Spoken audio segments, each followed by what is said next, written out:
ఎవరన్నా మోసం చేస్తే ఇక్కడనే పాతేస్తారు.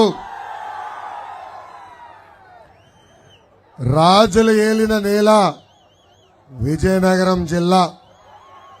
విజయనగరం జిల్లా పేరులోనే విజయం ఉంది. ఇక్కడి నుంచి ఏ కార్యక్రమం ప్రారంభించినా విజయం సాధిస్తాం ఖాయం. పైడి తల్లి అమ్మవారి ఆలయం ఉన్న పుణ్యభూమి ఈ విజయనగరం జిల్లా. మన్యం వీరుడు శ్రీ అల్లూరి సీతారామరాజు గారు నడియాడిన ప్రాంతం ఈ విజయనగరం జిల్లా. ఇంత పవిత్రమైన భూమిపై ఈరోజు నేను మిమ్మల్ని ఉద్దేశించి మాట్లాడతాం. నా హృదయపూర్వక ధన్యవాదములు. జగన్, ఆంధ్ర రాష్ట్ర ముఖ్యమంత్రి జగన్ ఒక 420, ఆయన సలహాదారులు 840లు. ఆ సలహాదారుడు పేరేంటో తెలుసా? సజ్జల రామకృష్ణారెడ్డి. ఇచ్చేదేమో పనికిమాల సలహాలు, కానీ గత 4 సంవత్సరాలు 10 నెలలుగా జీతం కింద 150 కోట్ల రూపాయలు ప్రజాధనాన్ని లూటీ చేసిన వ్యక్తి. మొన్న గ్రాడ్యుయేట్ ఎమ్మెల్సీలు ఎన్నికలు జరిగినాయి. దాంట్లో 3టికి 3 స్థానాలు తెలుగుదేశం పార్టీ కైవసం చేసుకుంది. ఆనాడు ఈ సజ్జల రామకృష్ణారెడ్డి ఒక మాట చెప్పాడు. అదేంటంటే, అసలు ఆ ఎన్నికల్లో మా ఓటర్లు ఓటే వేయలేదన్నాడు.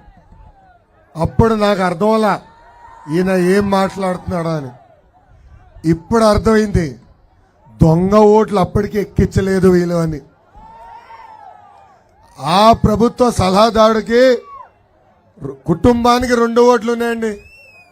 ఒక ఓటు నా నియోజకవర్గం మంగళగిరిలో ఉంది, 2వ ఓటు పక్క నియోజకవర్గం పొన్నూరులో ఉంది.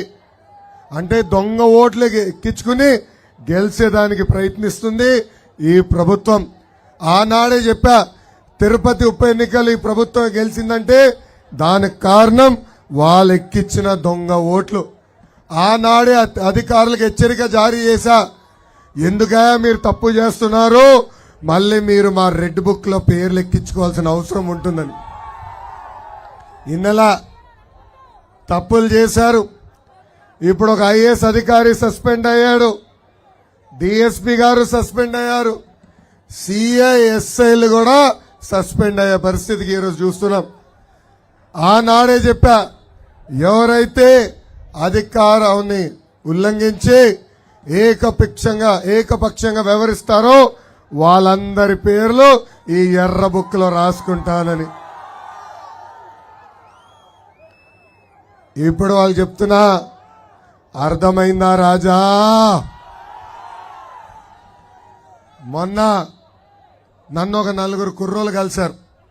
వాళ్ళు కలిసి, ఈసారి ఎట్టి పరిస్థితుల్లో తెలుగుదేశం పార్టీని మేము గెలిపిస్తాం, కానీ మీకు జగన్ మధ్య ఉన్న తేడా ఏంటో మాకు చెప్పండి అని అడిగారు. ఆ కుర్రోలు చెప్పా, ఈ లోకేష్ నమ్మకుంది అంబేద్కర్ గారి రాసిన రాజ్యాంగం, జగన్ నమ్మకుంది రాజారెడ్డి రాజ్యాంగం. నేను ప్రజల్లో తిరిగితే జగన్ పర్దాలు కట్టుకుని తిరుగుతాడు. నేను స్టాన్ఫర్డ్ లో ఎంబీఏ చేస్తే Jagan 10th class exam paper leak చేసి పోలీస్ స్టేషన్కి వెళ్ళిన వ్యక్తి.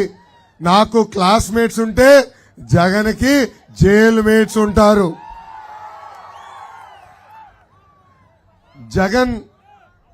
జగన్ క్యాబినెట్ కి మొన్న ఒక అవార్డు వచ్చిందండి. ఒక అవార్డు వచ్చింది. ఆ అవార్డు ఏంటంటే భారతదేశంలోనే అతి చెత్త క్యాబినెట్ అని. ఏంటది? అతి చెత్త క్యాబినెట్ అని. జగనే అసమర్థుడు అంటే మంత్రులు అంతకన్నా పనికిమాలోళ్ళు. ఇప్పుడు బొత్స గారిని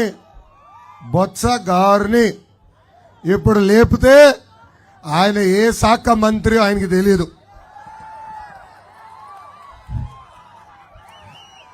ఈ మంత్రులు ఎలాంటి వాళ్ళో మీకు ఒక ఉదాహరణ ఇవ్వాలి.